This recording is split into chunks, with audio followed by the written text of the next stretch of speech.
Hey guys, how is it going? This is the main week of the blackout at the coldest water. So it's going on this week. The Hyperspace Blackout Edition, which is a new color of a bottle, came out yesterday on the 25th. You can go ahead and pick it up along with up to 50% off select random drops throughout the month and up to 20% off the entire website at thecoldestwater.com/blackout. Free to use code blackout for up to 20% off at coldest.com, which ends November 30th. So you have a little bit of time. For example, this is a bottle that I've been using. It's hard, good as metal, durable. It keeps your stuff cold for up to 25 plus hours. It's 100% bacteria, BPA free, toxin free, bacteria resistance, and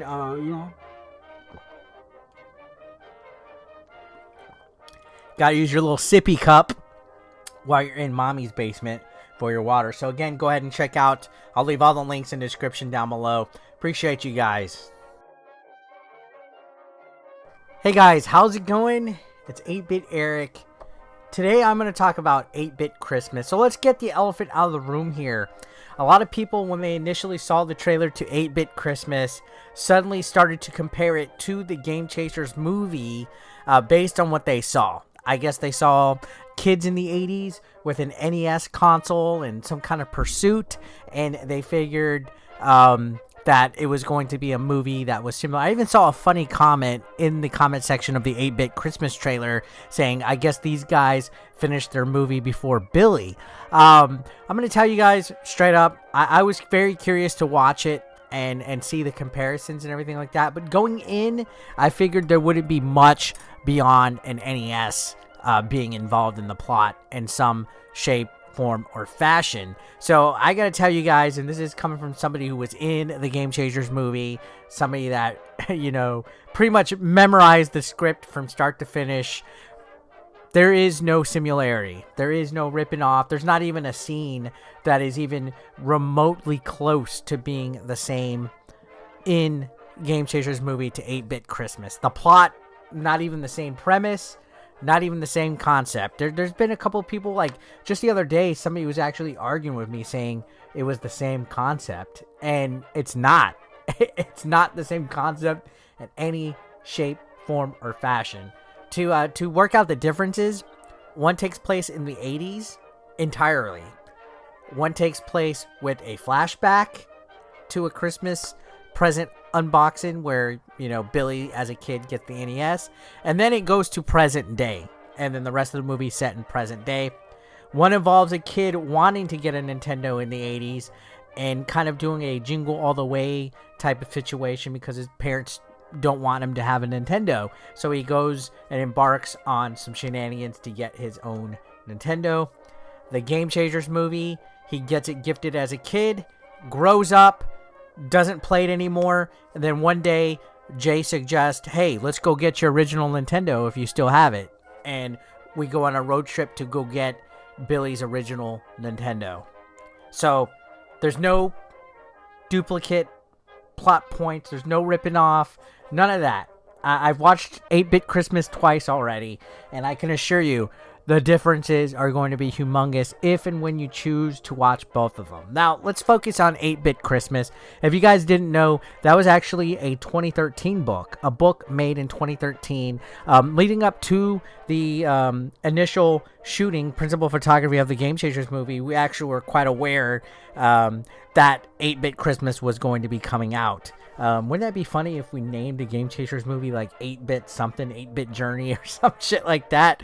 Then it would have seemed a little coincidental, but now the movie, has to have some, I don't know.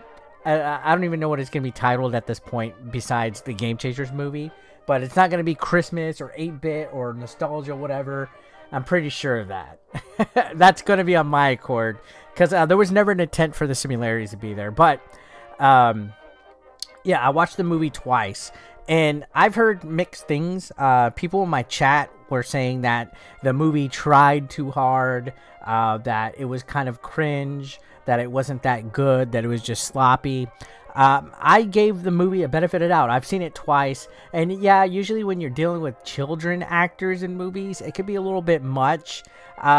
Honestly, I thought the movie was not that bad. It actually kind of had a lot of references to 80s pop culture and 80s nostalgia and stuff, and I appreciated it for what it was at times. There was times where I chuckled and laughed, and it was like, oh man, I can relate to that situation with like your family life. Like, for example, the kid has like a younger sister that he's always fighting with, always bickering with, and she kind of helps stir the pot a little bit with the parents deciding not to let him have the Nintendo. Then there was references like with how his friends acted and things like that. So I related. If I was to compare anything, I would say this movie is more closer in line to A Christmas Story. Just instead of wanting a BB gun, the kid wants a NES. So it had that type of vibe, type of premises, type of, same situations, like with a bully and a weird nerdy kid and like a group of friends and little plots and stuff that they try to come up with behind the parents' backs. So it had that kind of vibe. It also had a little bit of a vibe of like other 80s movies and references that you thrown in there. Like, you had the bully, the nerd, you had like the rich spoiled kid, you had the kid that was kind of like the fat chunk character that makes up lies. Looking in the bedrooms and stuff, the art department, you can see like Goonies posters and other references to 80s hits at the time. So I definitely liked the nostalgia value to it, and I think the production of this movie was actually really well done.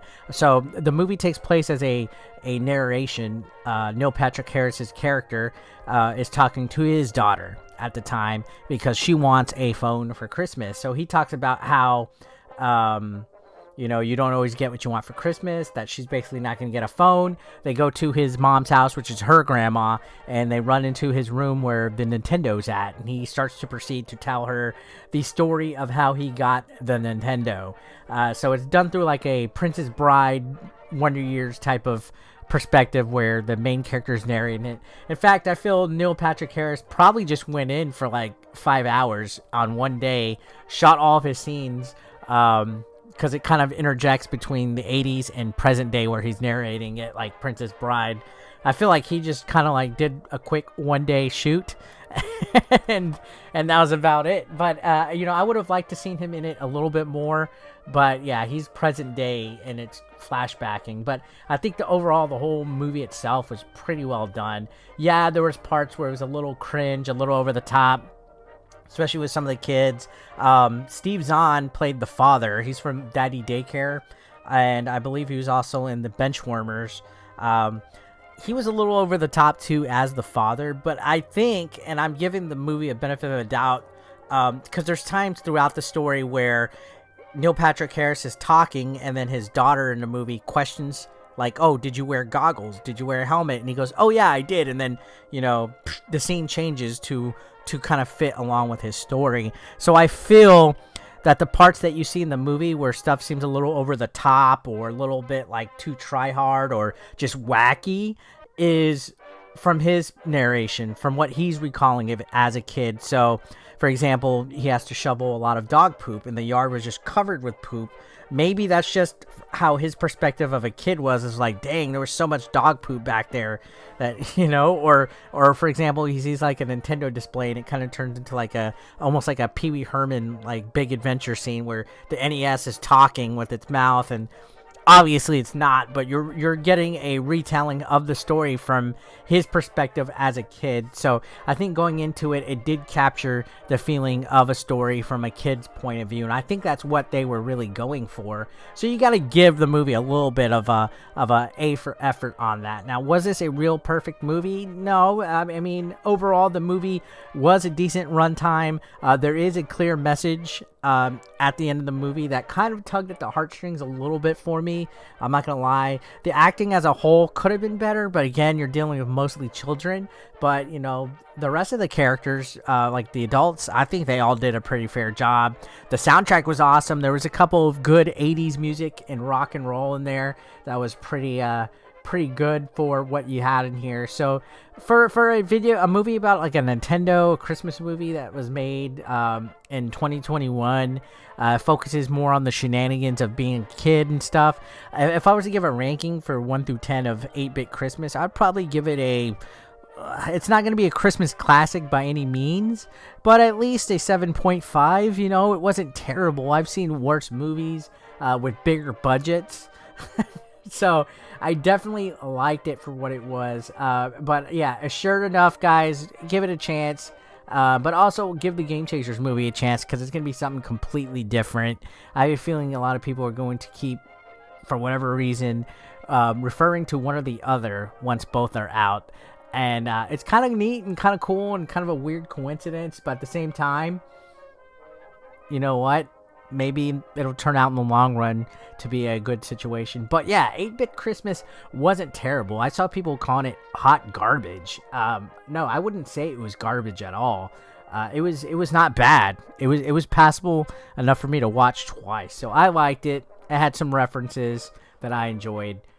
Let me know your thoughts if you've seen it already. I'll see you on the next one.